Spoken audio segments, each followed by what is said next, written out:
Pemirsa, sumber daya manusia pariwisata lokal tidak perlu terpaku bekerja di Bali. Mereka dapat membidik peluang bekerja di kapal pesiar yang hingga saat ini terbuka lebar.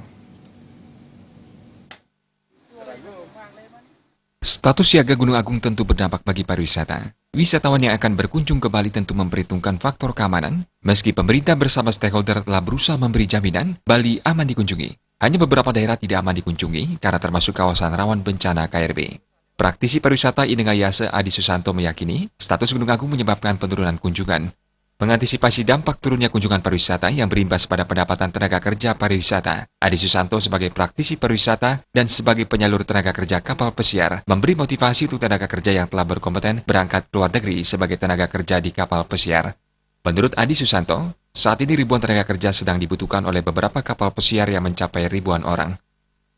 Jadi peluang ini harus dimanfaatkan terutama buat generasi-generasi muda yang saat ini status-statusnya di hotel itu daily worker atau training dan lain sebagainya. Karena kalau mereka bertahan takutnya nanti pasti akan berdampak kepada PHK itu sendiri. Karena bagaimanapun hotel ketika okupansinya menurun yang paling terdahulu di PHK adalah karyawan-karyawan tidak tetap, diantaranya ada daily worker. Jadi harapan kami dari sekarang tenaga kerja itu sudah mempersiapkan diri, mungkin bisa melamar dulu untuk mencari peluang kerja di luar negeri, karena bagaimanapun saat ini peluang kerja di luar negeri itu sangat terbuka lebar.